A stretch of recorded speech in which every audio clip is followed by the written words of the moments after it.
V3 के सभी प्रयोग एक ही वीडियो में सीखें। V3 का पहला यूज ऑल पार्टिसिपल्स के रूप में, V3 का प्रयोग ऑल परफेक्ट टेंस में, V3 का प्रयोग ऑल पैसिव वॉइस में, V3 का प्रयोग स्पेशल यूज में, V3 का प्रयोग एडजेक्टिव के रूप में।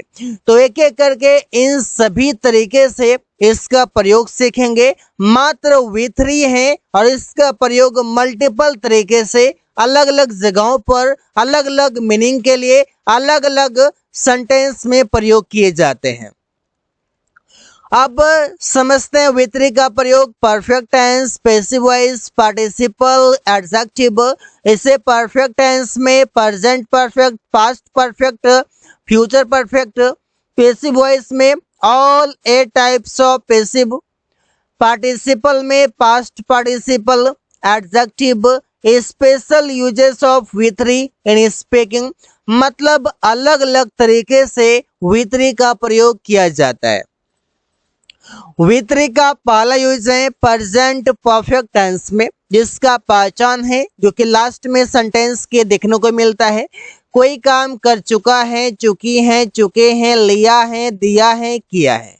अगर ये सभी दिखाई दिया तो वहां पर V3 प्रयोग होगा, और वो भी किसके साथ? हैज और हैव के साथ।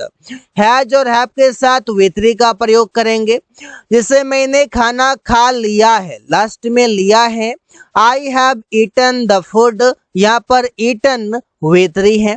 वो बाजार जा चुका है, he has gone to market. मैं उससे मिल चुका हूँ, I have met him. Ramesh अंग्रेजी सीख चुका है, रमेश हैज लर्नड इंग्लिश। तो कोई काम कर चुका है जो कि आप हैज और हैव के साथ, हैज का प्रयोग सिंगुलर के साथ और हैव का प्रयोग प्लुरल के साथ करते हैं। जो कि जैसे सिंगुलर होता है ही सी इट,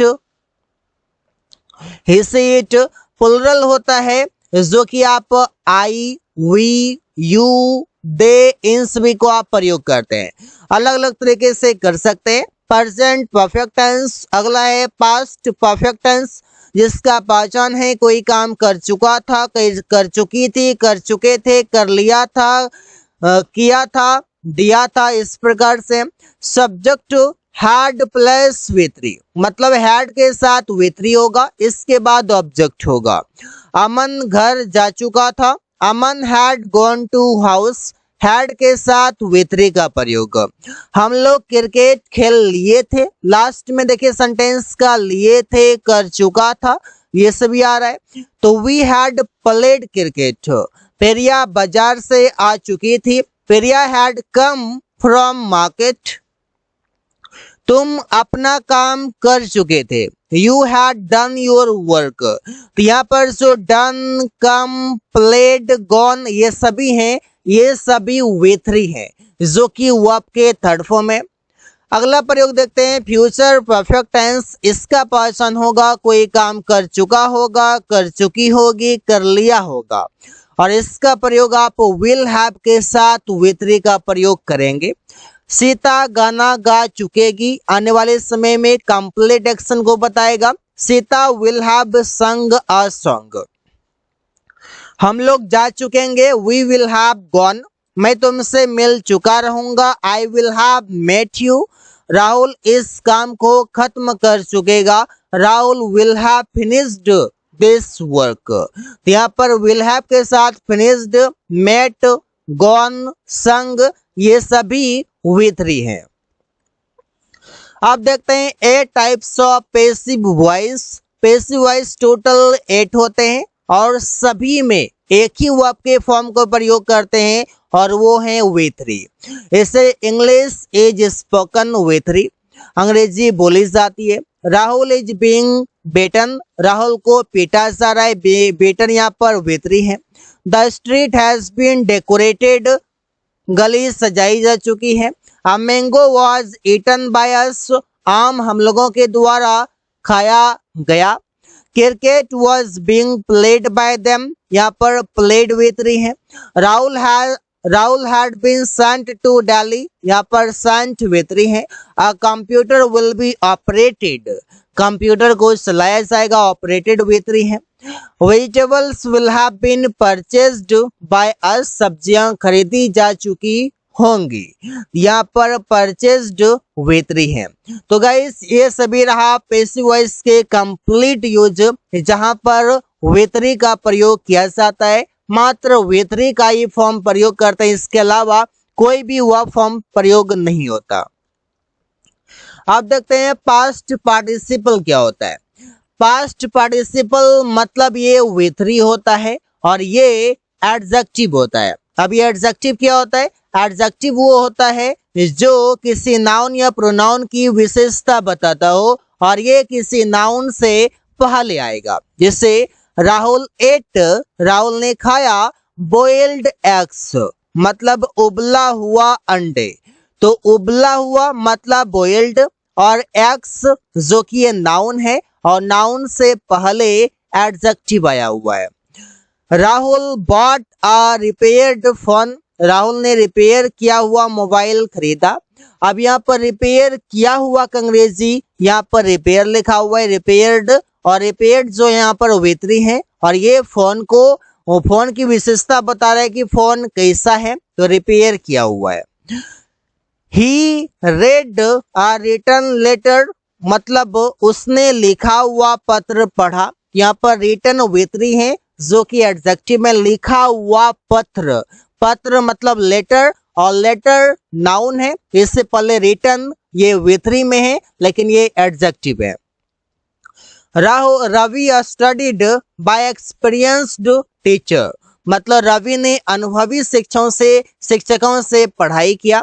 यहाँ पर एक्सपीरियंस्ड ये V3 है और ये एडजेक्टिव का काम कर रहा है क्योंकि टीचर के बारे में विशेषता बता रहा हो। टीचर नाउन है और नाउन के बारे में जो विशेषता बताए वो एडजेक्टिव होता है। अब है एडजेक्टिव अलग तरीके से, जैसे कि यहाँ पर भी V3 होगा लेकिन यहाँ पर देखते हैं कैसे होगा। जैसे he is interested in speaking English, उसे अंग्रेजी बोलने में रुचि है। इंटरेस्टेड जो यहाँ पर लिखा हुआ ये है V3, मतलब वर्ब के थर्ड फॉर्म, जो कि यहाँ पर एडजेक्टिव है।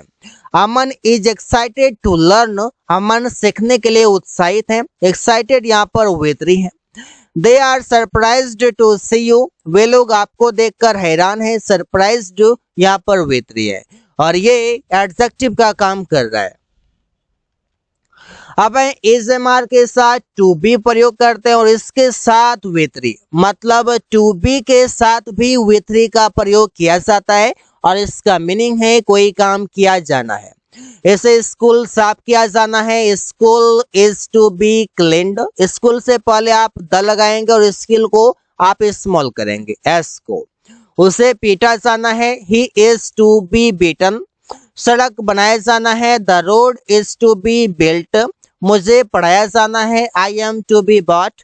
और ये सभी जो सेंटेंसेस हैं ये पैसिव में बनाए गए हैं और पैसिव का मतलब है कि कोई काम किसी के द्वारा किया जाना है।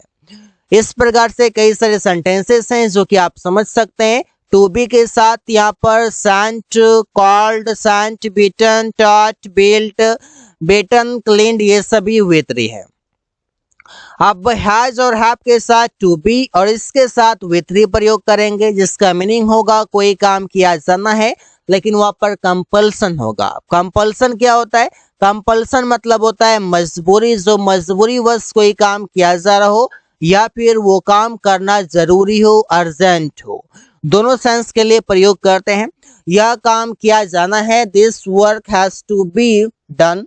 कमरा साफ किया जाना है, the room has to be cleaned. ये सभी क्लीन्ड और डन V3 है। अंग्रेजी सीखा जाना है, English has to be learned, ये V3 है। उसे बुलाया जाना है, he has to be called. किताबें खरीदी जानी है, the books have to be bought. यहाँ पर हैव हो जाएगा क्योंकि बुक्स प्लुरल है। मुझे बुलाया जाना है, I have to be called. तुम्हें पीटा जाना है, you have to be beaten. उन लोगों को इस बारे में बताया जाना है, they have to be told about it. यहाँ पर told, beaten, called, bought, called, learned, cleaned, done, ये सभी V3 है। अब अगला है हैड टू बी, और इसका प्रयोग अलग अलग तरीके से करते हैं। जैसे कि यहाँ पर हैड टू बी, इसका मतलब कोई काम किया जाना था, और यहाँ भी कंपल्सन दिखाते हैं, मजबूरी दिखाते हैं, कोई काम की अर्जेंसी को दिखाते हैं। और यहाँ पर हैड टू बी के साथ विथ का प्रयोग, तुम्हारे द्वारा आम तोड़ा जाना था, you had to be plucked mangoes by you. अब यहाँ पर देखिए आम तोड़ा जाना था, ये सेंटेंस कैसे बनेगा? यहाँ पर बनेगा the mango had to be plucked, मतलब आम तोड़ा जाना था तुम्हारे द्वारा, मतलब बाय यू, इस प्रकार से बनेगा। किताबें खरीदी जानी थी, the books had to be bought, यह काम पूरा किया जाना था, this work had to be completed, मुझे बाजार भेजा जाना था, I had to be sent to market, अंग्रेजी पढ़ाया जाना था, English had to be taught. इस तरीके से सेंटेंसेस बनाए जाते हैं। So guys, thanks for watching. That's all for today.